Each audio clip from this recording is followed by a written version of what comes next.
bahasa Indonesia itu unik, kaya, sopan, mudah, dan dikenali bangsa lain. Di Malaysia yang masih membeda-bedakan setiap suku atau etnik kaum.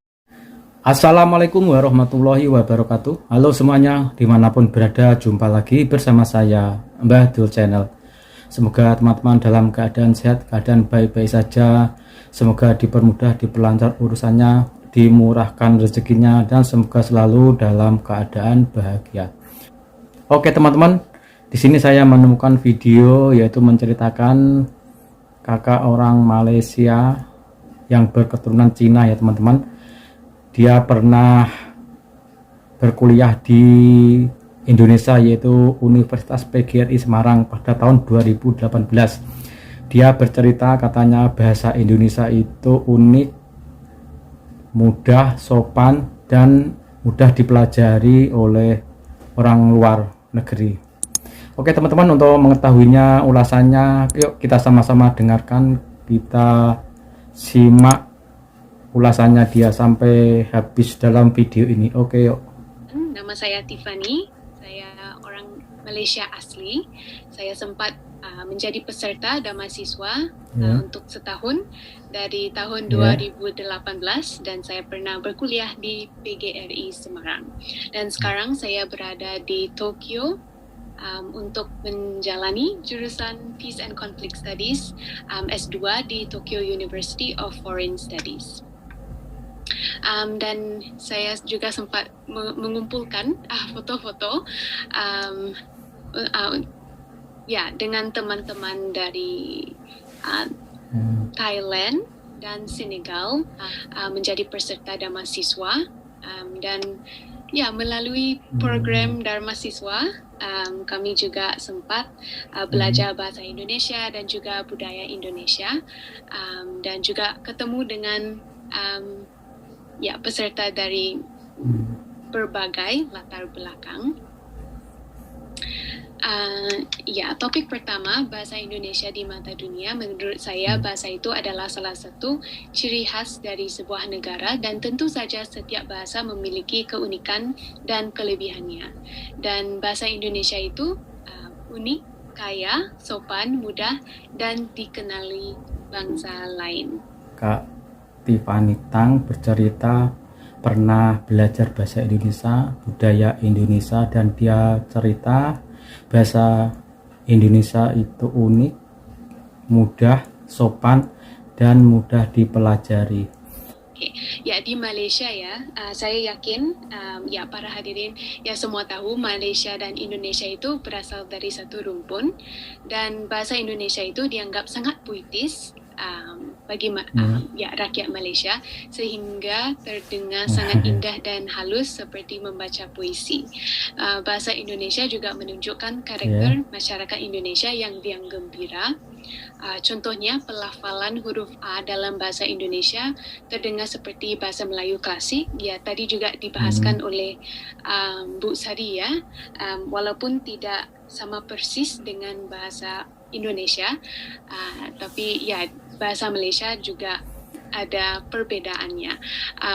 Contohnya pelafalan huruf A menjadi saya menjadi saya, dan juga bahasa Indonesia digunakan secara penuh oleh rakyat Indonesia. Ini pointer yang sungguh hebat sekali untuk orang Malaysia, karena kadang-kadang saya juga bingung kalau saya berbahasa dalam bahasa Malaysia atau bahasa Rojak, yaitu campuran bahasa Melayu dan juga bahasa Inggris. Tapi di Indonesia digunakan sepenuhnya oleh rakyatnya. Jadi hebat sekali. Orang Malaysia juga suka lagu Indonesia dengan genre dangdut, suka pemuzik dan juga artis musik Indonesia. Dia bilang bahasa Indonesia pelafatannya sama tulisannya. Kalau di Malaysia tulisannya berbeda sama lafadznya. Contohnya huruf A, kalau di Malaysia dibaca O, Indonesia digunakan di seluruh Indonesia, beda dengan di Malaysia. Selanjutnya di Hanya Jepang, banyak universitas di dipergunakan negeri kaum tertentu. Matahari Terbit menawarkan program studi bahasa Indonesia dan peminatnya rata-rata 20 hingga 40 mahasiswa per tahun. Dan Tufts, Tokyo University of Foreign Studies, selama ini terkenal sebagai pusat kajian internasional, penelitian dan pertukaran dosen sedunia. Dan Tufts juga merupakan salah satu dari 5 universitas terkemuka di dunia dalam bidang bahasa asing. Dalam setahun menerima 18 mahasiswa dan diajari mulai dari dasar membaca, menulis bahasa Indonesia dengan baik dan benar. Universitas lain di Jepang juga membuka jurusan bahasa Indonesia. Sebagai contoh, Kanda University, Universitas Tendi, Universitas Setsunan. Ya, Jepang juga memiliki pusat studi bahasa Indonesia yang didirikan oleh Nihon Indonesia Gakkai atau Perhimpunan Pengkaji Indonesia seluruh Jepang, bertujuan untuk meningkatkan kualitas pendidikan bahasa Indonesia di Jepang, dan beberapa universitas ternama sudah mulai mengajar bahasa Indonesia. Dan tercatat lebih dari 12.500 orang peserta berpartisipasi dalam uji kompetensi bahasa Indonesia. Ya, pasti ada yang bertanya-tanya apa yang dipelajari di jurusan bahasa Indonesia di Jepang. Mulai dari budaya, sastra, sejarah, kesenian tari, gamelan, agama, politik, dan lain-lain. Misalnya kelas tentang Kartini yang dikenal sebagai pelopor kebangkitan perempuan pribumi, dan membaca karya tersebut. Mahasiswa juga bisa belajar tentang kebudayaan Indonesia pada zaman dahulu dan perjuangan mereka untuk membangunkan Indonesia. Kadang-kadang menonton filem, memasak kuliner Indonesia, ikut drama atau lomba bahasa Indonesia. Dan kampus di Jepang juga rutin mengadakan studi visit ke tanah air, contohnya ke Malang, Jawa Timur.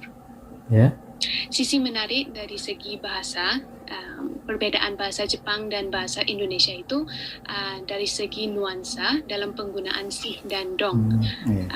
Contohnya siapa sih orang itu, dalam bahasa Jepang juga ada nuansa yang similar. Dan topik yang kedua yaitu apa yang orang luar negeri inginkan dari belajar bahasa Indonesia. Mungkin sudah dibahaskan juga oleh Bu Sari dan juga Pak Alexandra.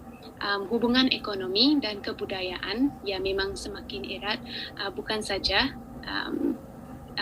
Indonesia dan Jepang, tetapi juga di luar negeri.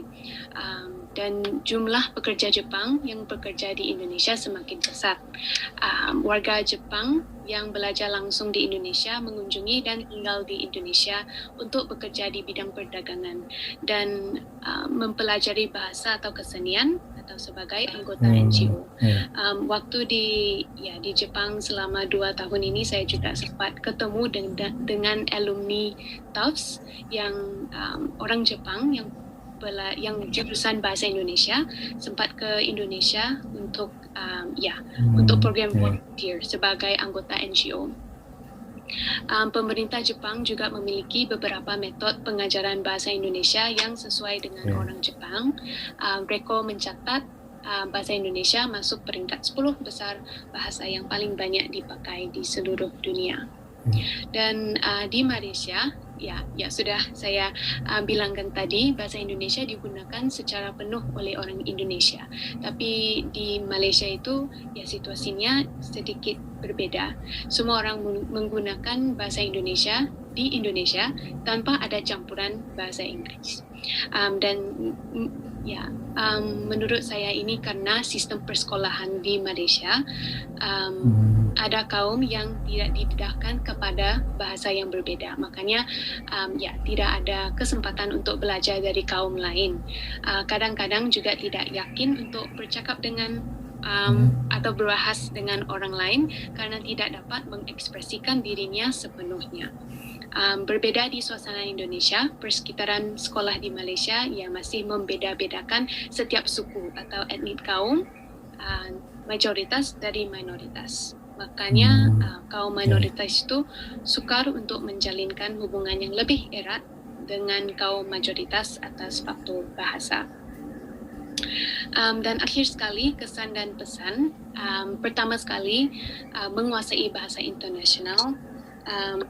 Bahasa Indonesia itu memang ada potensi besar untuk menjadi bahasa internasional, dan menurut saya bahasa internasional itu bukan bahasa asing, tetapi bahasa internasional itu bahasa percakapan antar bangsa, dan menguasai bahasa internasional itu pasti ada kompetisi. Dalam kompetisi dunia ini kita bisa menjadi bagian dari dunia itu dan berkomunikasi dengan menggunakan bahasa internasional. Dan kedua, menguasai ilmu pengetahuan yang terdepan, yaitu kemampuan belajar menjadi amat kunci.